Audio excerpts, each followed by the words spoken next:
Welcome to the Luxury Listing Specialist Podcast with Michael LaFido, where top luxury agents reveal their best practices, plus interviews with real estate industry influencers, thought leaders, and luxury marketing experts.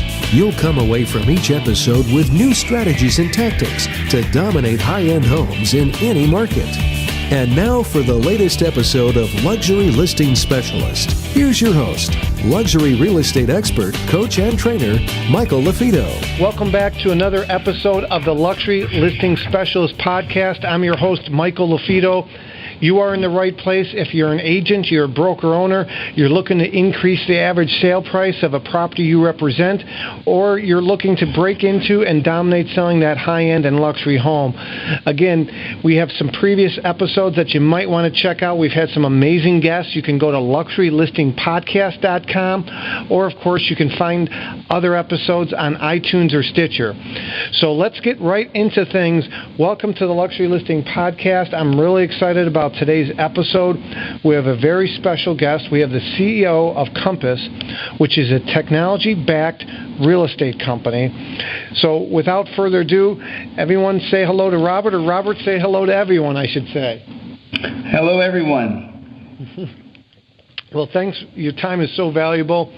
I appreciate you joining us today. And you're based out of New York, correct? Yes, I'm based out of New York, in Manhattan. In Manhattan, okay. And I was very impressed with Compass's business model. That's why I said let's have you on. I think the guests will really enjoy the content you bring to today's episode. But if you wouldn't mind sharing a little bit about your background, and I think part of the reason that I was so impressed by Compass is you don't have the traditional real estate background, and that's why I think a lot of the things that you guys are doing over at Compass is creative, outside the box, and we'll talk a little bit more about your team and the specialists you brought in. But share with the folks a little bit about your background, if you wouldn't mind. Absolutely. Well, first, my roots are grounded in real estate. My mom is a real estate agent, has been for decades. In college, I even worked on her team for a little bit to help pay for school. But after college, I worked as a consultant at McKinsey. I worked in the White House as a senior advisor to the Secretary of the Treasury. And then I spent 7 years at Goldman Sachs.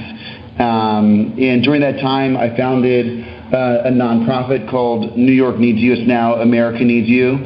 And it helps students who are first in their families to go to college with career development, college support, and 2 summer internships. And we work with hundreds of students across New York, New Jersey, Chicago, and California, and Los Angeles. And then I also ran 50 marathons, won each state to raise $1 million for nonprofits during that time.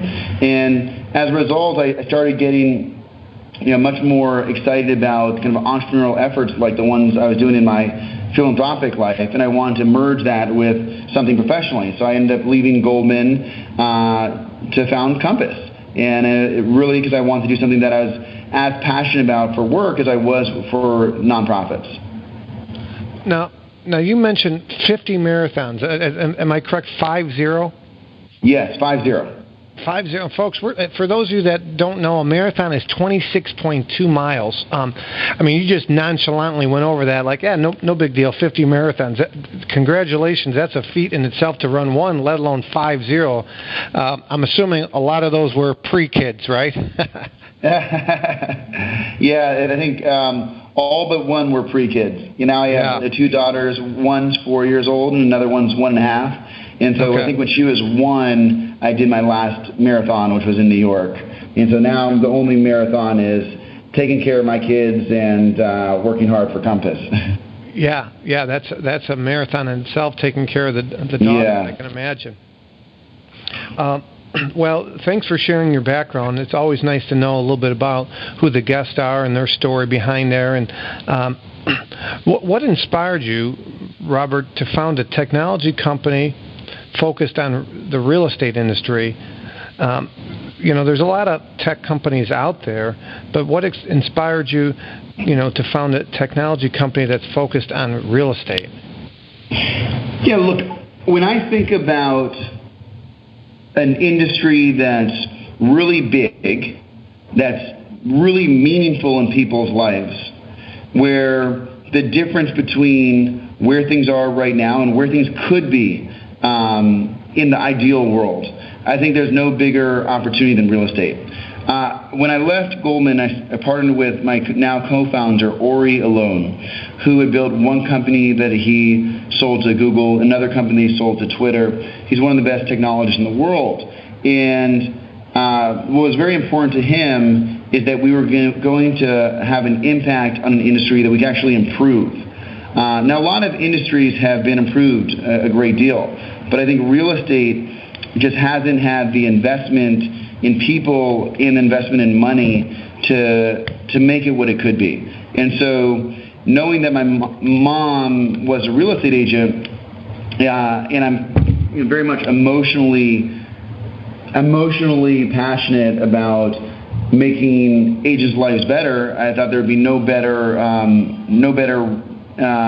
company to found than Compass that can help real estate agents. To me, real estate agents are the largest underserved customer base in the country. The only customer of a brokerage firm is an agent. Agents' clients are their clients. And we can help build things for them if our agents want us to. But if you look at agents, there's over 1 million in the country. They're generating $75 billion of commissions a year. And you don't have any great institutions and companies just asking them what they want, right? And there are a lot of really important, entities around agents, but there's too many of them. There's 270 software providers that are building for agents, but they're not. They're very small and fragmented and boutique-y. Then the big ones aren't asking agents what they want, and the brokerage firms don't have the people and the capacity and the technologies in-house to build for agents. And so, I think we have a very unique opportunity to ask agents what they want and build it. Well, and I like, the focus is agent, which leads me to my next question. There's a lot of real estate tech companies out there that are focused on the consumer experience, which is important, don't get me wrong.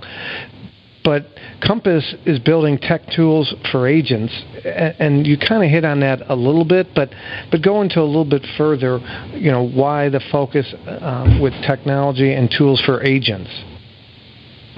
Yeah, so I think there are 270 software providers, 13 CRMs, 52 lead generation companies, 3 open house apps. Agents are getting emails from their clients on Zillow, Trulia, Redfin, on text message, on email, on WhatsApp. Things are all over the place. The average agent has 13 different logins to 13 different companies. That's too complicated. Yeah. And I think until an agent has one login, until an agent has their entire business in one place, until an agent has the ability to do their business on a mobile phone, because it should be that simple.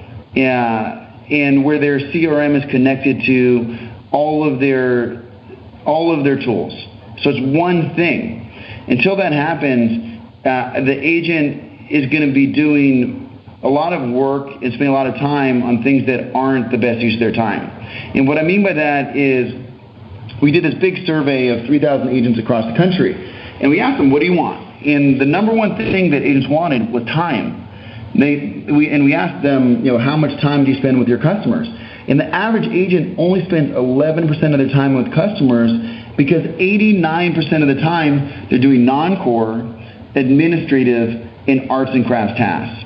So we're hiring incredible amounts of staff and to do staff support and software technology to give agents more time, so they can spend more time with their clients, as opposed to being burdened by all of this non-core work. Well, I mean, 13 mobile or 13 platforms that you have to remember a password for. I mean, I don't know how many times I know agents and even myself where you've gone through all your passwords and you're like, shoot, man. And can you imagine 13 of them? So simplifying a real estate agent's life, because time is the one thing that you can't get enough of. I think that's huge. I talk about money freedom equals relationship freedom equals time freedom, and if you have more time, you can do more things with your friends, your loved ones, run more marathons, spend more time with your daughters, whatever it might be, and hopefully be more productive to make more money as well. So that's huge. Tell us a little bit about the team. I know we've spoke offline, and you shared with me the resumes of some of your team over there at Compass, and it was quite impressive. And what I liked is you brought specialists in that specialized in specific niches and had their own skill sets, and most of them weren't within the real estate industry, which I found to be a breath of fresh air, because I do feel like it's a dinosauric industry in so many ways. So tell us a little bit about your team. I understand you guys have a lot of folks working at Compass who do not come from the real estate background. So tell me how that works. Yeah, so we merged a lot of experts from real estate with people from outside of real estate. And we hire great technologists, and they sit next to agents, and out of that comes magic. Right? When you really create a collaborative environment. And so some of the groups we have an 80-person in-house marketing and advertising agency. These are people that come from Pixar, from Condé Nast, from L'Oreal, from Apple. We have several designers from the MoMA Museum. And if there's one thing that we've come to realize is that we are a marketing company. We market people, being the agents, and we market their properties. And so we've created tools and strategies, both digital and offline, to not only make beautiful content, but to get it in the eyes of the people that you want in a better way. I'm happy to talk about some of the tools like Marketing Center and some of our social media strategies. The second example is our technology team. We have a team of over 70 technologists that come from places like Google, Twitter, Facebook, Microsoft, and they're building tools that agents want in-house, all in one place. And we're prioritizing what we build solely off of what agents want. And that includes things like a CRM. That includes things like one place to do all of your marketing material, your listing presentations, your valuations, to do it on mobile, to close your transactions, to be able to see all your customer insights, and to have the full search functionality to be able to interact with your clients through your own company site. And we created a tool called Collections, which is basically a Pinterest board for properties. And so you can invite your client can invite their family, and in one place anyone can put in properties and comment on them. Say, I like this, I don't like that, and you see price status changes in people's comments real time. So that's a technology group that we brought from the outside to build for agents. We have IT in virtually every office. The vast majority of our IT comes from the Apple Store. We have an in-house business development team that's constantly asking the question, how do we get better for our agents? And that can be an example of developing a referral network across agents. We now have over 30 offices in the country. Three summers ago, we had our first sales transaction. Now we have over 30 offices and 1,800 agents across those offices. And to date, only 2% of our agents this year have left, and so we have really high retention. And the average agent that came to Compass grew their business 25% last year. Jeez. those 2%, churn rate, that's amazing. 98% retention rate. Congratulations on you. I mean, you hit a bunch of little points there, if you don't mind. One thing you talked about is marketing, a marketing company. I tell agents all the time, don't think like a real estate agent. Think like a marketer. You're not in the real estate business. You're in the business of marketing your real estate business. So it's refreshing to hear you talk about marketing. And then the platform you referenced, where if you're working with a buyer and a buyer has a comment on a property, what was the name of that platform? It's called Collections. Collections, yeah. You had we had ran into each other in the past, and you had shared with me that platform, and it was very impressive. So your tech team is doing some really great things. I've seen it firsthand, folks. That's part of the reason I have Robert on today's podcast. Is I was very impressed with the technology aspect that I'm seeing from Compass. So you guys are doing some really great things. So keep that up. I really appreciate it. But as important as technology and great marketing is, I can't stress enough the importance of culture and community. I think the brokerage firm industry is one that tends to hire almost anybody, and they look at agents like dividend checks, and not like members of a community that you're building a culture around. And so when we asked agents, again, everything that we do is just what agents ask. They said, what do you want in a company if you could build an ideal company? They said, I would want a company that where I'm proud of everyone that I sit next to. And we asked them, what does that mean? What makes you proud? And they said, people that are likable, collaborative, experienced, and fully committed.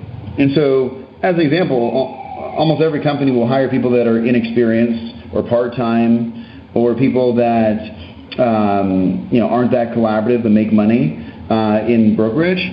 And I think what's helped us as much as anything else is creating a culture where you're very selective. And again, every great institution in the world is selective. Every great college, every great company, and I think the brokerage firms as an industry, we need to be more selective. And you have a bunch of, there are over 1 million agents, but the majority of agents I talk to complain about the other agents. And so I think if we were more selective as an industry, it would be a better one. I would even add to that. I mean, agents complain about other agents, or they complain about sometimes their clients or their sellers not being realistic. So, of course. One of the most empowering things for an agent would be to fire a client, or to say, I'm very selective on the listings that I do take, and if you're not realistic about price or positioning the property the way we think through neutralization and staging. So, even for those agents on today's podcast, you'll start attracting the right type of clientele if you fire or you don't, take on the clients that you don't want. And it's no different than what you just said. Same thing with the brokerage. When you're recruiting, if you're recruiting agents that don't line up with your vision, your mission, the culture, they're going to become cancers to that office. No different than that overpriced listing with that unrealistic seller. I completely agree. So a couple other questions that I have. Very good information. You guys, I think, are in 10 markets, correct? Including Los Angeles, New York, Boston, Miami. Large cities. Why the focus on these, specific major metro areas? And those are a lot of high-end markets. Are you only in high-end markets? That's a great question. Yeah. So right now we're in New York, Washington D.C., Miami, Fort Lauderdale. Naples, we're in Boston, Cambridge, Chestnut Hill, the Hamptons, LA County, Orange County, including Malibu and Beverly Hills, Newport Beach, Pasadena, Santa Barbara, Montecito, Aspen, in the San Francisco Bay Area. And again, it may sound like a broken record here, but the reason we decided where to go was we didn't make it up. We just asked our agents. When you ask the agent, you always end up doing the right thing. Our agents first said, we were in New York, and so they first said, hey, you need to be in Brooklyn. And so we launched a Brooklyn office. And they said, okay, you need to be in the Upper East Side. So we launched Upper East Side. Then they said, you need to be in the Hamptons because there's a lot of client base going back and forth. And then they said Miami. And then so on and so on. And then Aspen because it's the pinnacle of luxury. And then our Aspen agents are saying Chicago now. And other agents are saying Chicago. So it all comes from our agents. Look, I think that, I was talking with somebody about our model, one of the biggest investors in the world. And he told me Jeff Bezos is a friend of his, Jeff Bezos founded Amazon. And he said, when Jeff founded Amazon in the early 90s, their mission was to create the most customer-centric company in the world. And at the time, people thought he was crazy. They're like, why are you so focused on the customer? Now it turned out to be a great strategy, and people kind of take it for granted that, of course you should build for the customer. But back then, it was an innovative idea.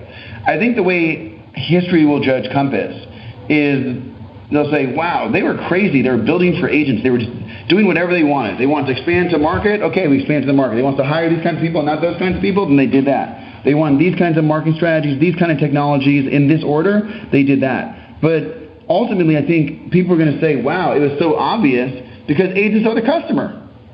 And so why make things up when the customer is right in front of you? That's very powerful. I mean, I like the way you guys think. I mean, you're unconventional, but yet you make sense. It's simple as well. I mean, sometimes you have to keep it simple. Exactly. Okay, tell me a little bit about, if you wouldn't mind, technology. How do you feel like technology can help with pricing a property? I won't mention by name, but there's a lot of online home evaluation sites out there that will evaluate the price of a home. So I don't want to talk specifically to that, but talk to me a little bit about how you think technology can help in pricing a property, because you guys are, a technology, backed real estate company. Yeah, absolutely. I think technology can be a good tool for agents, but nothing can replace the agent's judgment. And so specifically, we have one of the most extensive valuation tools in real estate. But it's really a tool for an agent to look at what are the competitive properties, what's active, what's in contract, or in escrow, what's sold this recently. What is a similar neighborhood and property type? And then within that, you still got to look and say, is this a comparable property? Has one been renovated? Does one have a different view? No automated valuation tool, I believe, can replace the agent. It can make an agent's life more difficult because it forces the agent to defend themselves in front of the client. But ultimately, the tools we're building are more around helping agents make clear their value, while I think other tools that are out there are trying to make consumers feel like they're smarter than agents. Now, again, our tools, we want our tools to make it clear that agents are smarter than the consumer, because they live and breathe this all day long. Yeah, the human element side of things, I mean, you might just, technology doesn't know the upgrades, all the various facets in pricing a property. Again, it's one thing if you're in a cookie-cutter neighborhood to determine comps, but when you're talking luxury specific, which of course is our focus on this podcast, every property is unique. And I tell agents all the time through our trainings, don't use the word CMA, don't use the word comps, because that's going to be a slap in the face of a luxury seller whose property is unique. It's one of a kind, and you might use the term luxury snapshot. I'm going to give you a snapshot of the luxury market as we see it in Manhattan, or this particular neighborhood, or this building, that sort of thing. But if you use the term comps or CMA for properties that are unique, that aren't in cookie-cutter neighborhoods, you're going to potentially lose the listing before you even get your foot in the door. Yeah, look, that's a really interesting concept, and I think you're absolutely right. I think that makes a lot of sense, particularly in the luxury market. Clients feel like their property is unique, and so to say it's just the same as something else, it can go against you. Yeah, I would agree, and many times I don't discuss price on that initial appointment as well, and I recommend that to agents because, again, if it's unique and you come prepared with a price, if I'm the seller, because the most listened to radio station that home sellers listen to is WIIFM, what's in it for me? All they care about is what I or another agent is going to do to save them time, aggravation, and make more money. I'll flat out tell the seller, Mr. Seller, I don't come prepared for a price today. You have a very unique home. I need to walk through it and see firsthand all the improvements and the floor plan. So I recommend if you're talking to any other agent and they come prepared with a price on the first appointment, walk them to the door because they're looking at comps, and how can they look at comps? They haven't even walked through your home. So that's one of the ways that I, differentiate myself from the competition, and you plant that seed, Robert, so when, that other agent comes in with their clipboard and all their comps and they want to discuss it right off the bat, that seller's thinking, man, Michael was right. This agent is traditional. How can they even come up with a price and they haven't even seen my house before? But that's a whole nother topic. We can talk just on the listing appointment, a couple episodes in itself. Talk to me, if you won't mind. We talk a lot about marketing, but how does Compass approach marketing luxury properties? Yeah, so luxury properties, I think, have to be treated in a very unique way. And so we have our in-house marketing team can do a number of things. One, there's international exposure, which I'll talk about. Two, there's exposure to agents who can bring the buyers. And three, there's the traditional print as well as for social. And so let's just kind of go through those. International, we developed a list of the top 15,000 agents in the world's 20 wealthiest cities, and we can send our listings to them, our luxury listings to them once a month. And we also syndicate to a number of international aggregators where those buyers are searching. But we have a belief that luxury buyers aren't searching by themselves. They're working with agents. And so that's why we really like to target the agents. And that's the purpose of that list of 15,000 agents. Domestically, we have a special tool that we built, which lets you contact agents within any experience type. And so if your property is in this neighborhood, in this price point, with this many beds, you can email, call all of them, or you can email them all instantly or call them all, or mail them at their office the property in a very short amount of time. And so it's very quick. You can do the email in 60 seconds. But again, we believe that the luxury buyers in a place let's call Chicago aren't searching by themselves. They're working with an agent who's helping them sift through everything. And so that's why we create a tool that helps agents contact those agents. Three, traditional print. We just believe it has to be absolutely beautiful, and that's why we hire designers that went to design school. Right? I think a lot of the brokerage firms have people that were, great assistants or office managers that started doing design. We believe that designers should have been trained to do so, and so we believe that everything needs to be absolutely beautiful and distinguished in the same way as their properties. And lastly, social media. It is incredible how targeted you could be on social media now.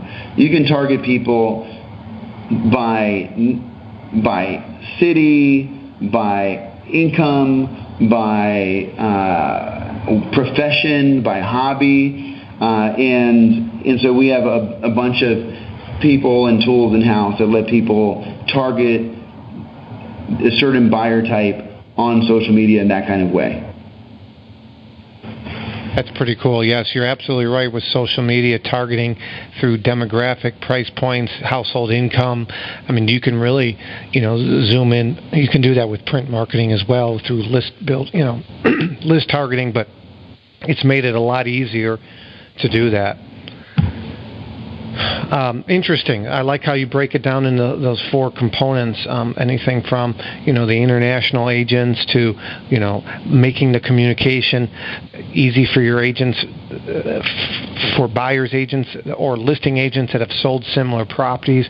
And that's where the technology aspect comes in. If agents are too busy focusing and doing all this research, and, that's one thing that I've heard you say in the past offline, you're trying to give the agents the tools to make their life easier, correct?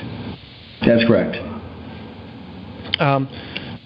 So tell me about growth. I mean, there's a lot of agents out there that as we go into the winter months, they might be saying, hey, is so-and-so company right for me? Are you guys looking to expand in any other markets? You mentioned the markets that you're in, the 10 markets. For anyone that's, on this podcast, can you talk about anything that you feel comfortable sharing? What other markets you're looking at?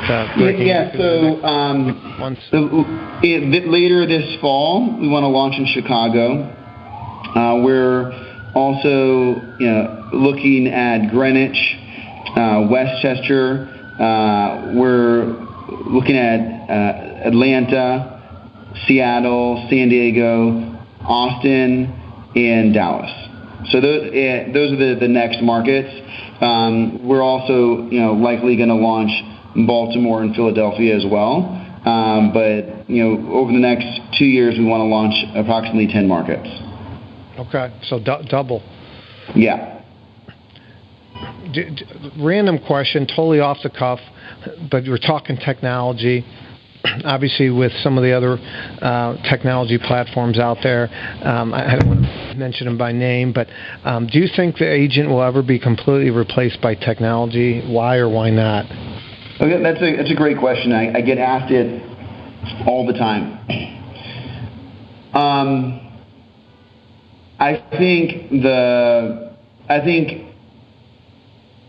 with 1 million agents in the country, I think technology may reduce that number to a much smaller number. I think technology is going to allow the best agents to get better, the ones that are willing to adapt, to learn how to build teams, to focus on efficiency and using their time wisely. And I think it's making it harder to be an individual agent that doesn't want to be a part of change. And I think the same issue at the brokerage level. I think the best brokerages will get better, and the worst will have a harder time surviving. In terms of technology specifically, there are two worlds that I see. One where an agent spends more time researching, implementing, switching technologies than anything else they do. They become almost a professional IT outsourcer. They're always having to learn new products because the world changes, and they're being forced to switch back and forth from different CRMs to different search apps to WhatsApp to whatever's going to be after WhatsApp, and they're always having to learn new things as opposed to working with their clients. And then there's the world that we want to create, where the agent can just focus on their clients because they know that they're working on a platform that will change with the world around it. And the way I would explain that is if you use Gmail or Google or Outlook, those products have probably changed hundreds of times in the last 5 to 10 years. But you don't know that because it's been within one system. Gmail didn't force you to go to AOL or Yahoo or Excite in order to get a new feature. It all adapted in Gmail. And because it was one company without a bunch of different logins that did everything themselves and got better. And so I believe that in order to save the agent they need to be focused on their clients, not on this other stuff. And the agent can't solve that problem alone. And the brokerage firms aren't trying to solve that problem. And that's our mission, or our vision, is to make it so that when an agent wakes up in the morning, the first thing they look at is the Compass site, which tells them all the activities that are happening for people on their team, their clients, their listings, their own agent page, and give them recommended actions from a CRM that helps them identify what they should be doing with that day. Think about the average agent that has 2,000 contacts. Let's just think about the average agent. Is there any agent that you know who can wake up in the morning and say, I know for certain that I'm calling the right people today? I've worked with 2,000 people in the past. I know I'm calling the right people. If you can't answer that, that's a really big problem. I don't know an agent that can look themselves in the mirror and say, I know I'm using the right tools. Because it's like New York restaurants. One opens and closes every day. Like you can't stay on top of it. And so again, our vision is to create a product that allows the agent not to have to be a researcher of tools, an integrator of tools, not have to be constantly spending so much time going back and forth between different logins, but just focus on their clients because they know that their company is building the platform that will allow them to be their best self in the future. Yeah. That's great stuff. I like the mission. I like the reason behind it, the explanation behind it. Now let's get your take. You travel a lot. I mean, you have your pulse on 10 markets, soon to be maybe 20 markets in the next year. What are you seeing when it comes to luxury? And let me back up first off. As a company, do you define luxury as $1 million plus or 3 times the market average sale price? Do you have a definition of luxury as a company, or is it just specific to each region? For example, with our certification, we define luxury as 3 times the market average sale price. So if the average sale price is $300, 900 and above would be luxury. If the average sale price is $1 million, $3 million and above would be luxury, because we know that the Silicon Valley is different than a suburb in Chicago. But how does Compass, or you personally, or both, define luxury? Yeah. So me personally, I believe that whether it's $1 million home or a $100 million home, that sellers view their property as a luxury property, and that agents will do well by treating them all the same, regardless of the price point. Giving them all the same effort will be the best for your career. Also, $1 million is a lot of money, right? I think sometimes we forget how much money these homes are, and it is definitely a luxury. That said, I think there's a difference between middle market, high end, and so that would depend on the market. I think in New York, I think middle market kind of ends in the kind of call it somewhere between the 3 to 4 million, and then it becomes more high end after 5. Sure. While think about LA. In LA, in Beverly Hills, the middle market is probably a similar kind of middle market spectrum, going to high end, being the kind of 3 to 5. But if you go 40 minutes to Northeast LA, high end becomes 2 million, or even 1.5. And so, one of the beautiful things about this industry is the diversity of it. And my background's half black, half Jewish. My wife's Dominican, so I just love diversity, and that's why I moved to New York City, because it's the most diversity in the world. More languages spoken in New York than any other country.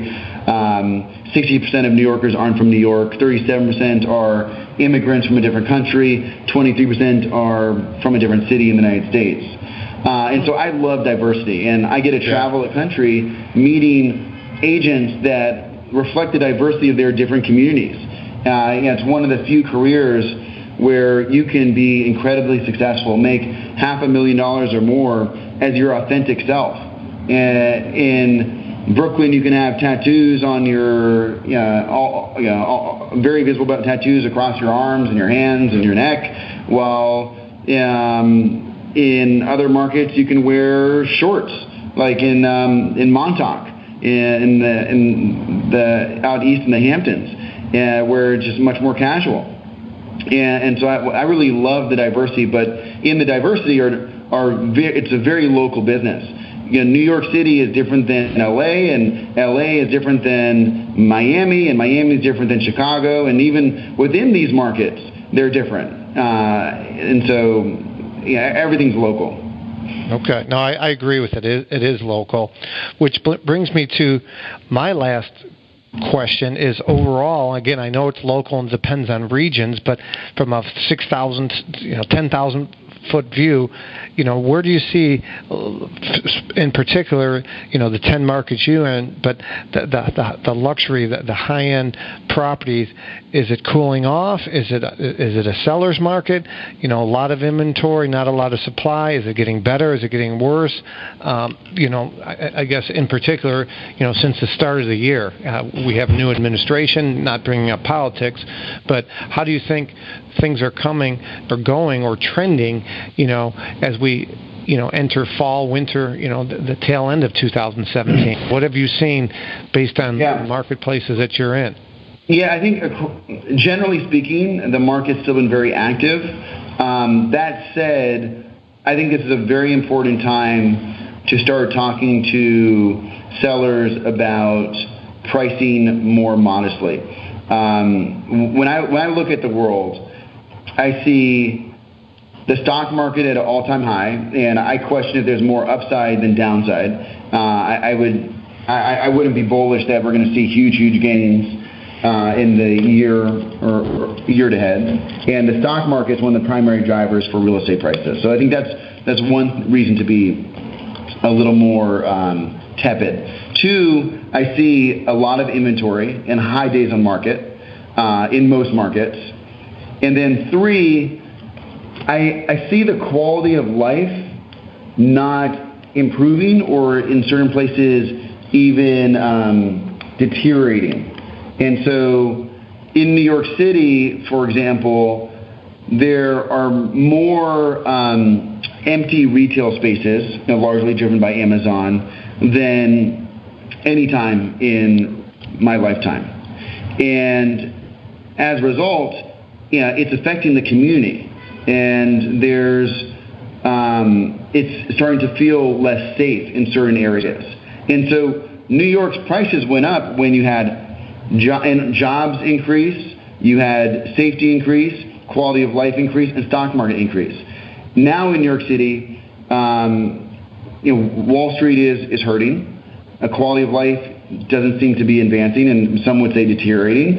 And you have a stock market where I just don't know how much upside there is. And so, I just think it's really important for agents to learn in their local market how to describe in a sensitive way to sellers that not to be overconfident. And there's a lot of downside to overpricing. When you overprice, and you have high days on market, then buyers are going to say, there must be something wrong with this property. Maybe should I be concerned? It's been on the market for 9 months. So there must be something wrong. Or they can say, this seller must be distracted, must be willing to take a really lowball bid because they've had a hard time selling it. And so there's a real downside to overpricing that sellers need to be educated on. And I think there are ways to describe why this is not a market to be super aggressive in. Yeah. Well, great insight, and I would agree with you as well. I'm staying trending a little bit more towards a buyer's market. So managing your seller's expectations up front and then throughout the process. And part of the ways you can do that is, of course, educating them on what's going on, what's sold, what hasn't sold, that sort of thing. So managing your client's expectations and having an open line of communication is what we recommend to our agents. So So this kind of brings us to the conclusion. Some amazing content you've shared with us, Robert. For somebody that wants to get in touch with you or find out more about Compass, what's the best way for them to contact you? Yeah, it's robert.reffkin@compass.com. And so specifically, ROBERT.RE2S as in Frank, FF, KIN as in Nancy @compass.com. Awesome. Well, again, thank you for your time. Some great insight. I love hearing about what you guys are doing at Compass. Some exciting times for agents. Again, marketing is a key component of what we teach, and and the technology is as well. So thank you for your time. And, great. Keep up Thank the good you. work. It's a real privilege to be on your segment, and thank you for the opportunity. Absolutely. And again, folks, if you want to download this episode or future episodes, again, you can find us on Stitcher or iTunes, or you can always go to luxurylistingpodcast.com for previous episodes. If you have some suggestions or you think somebody would be a great guest on one of the episodes, simply email me at michael@marketingluxurygroup.com. Again, michael@marketingluxurygroup.com. If you'd like more information on our certification, which is known as the Luxury Listing Specialist Certification, simply go to luxurylistingspecialist.com. luxurylistingspecialist.com. You'll find out more information about our new book, which is Luxury Listing Specialist. It's just about to be released. By the time this episode premieres, it will be out. It's a great read. It's over 180 pages. So for more information on that, you can go to luxurylistingbook.com. My name is Michael LaFido. I appreciate everybody's time. Again, if you're looking to break into and differentiate yourself in the high-end and luxury market, this is the right podcast to download. This is the right podcast to listen to. And remember, it's not the market, it's the marketing. Talk to you soon. Hey there, it's Michael LaFido. Thanks again for listening to our podcast. If you are interested in signing up for our Luxury Listing Specialist certification, or if you want additional information on how you can dominate selling higher-end homes in your marketplace, make sure you go to luxurylistingspecialist.com.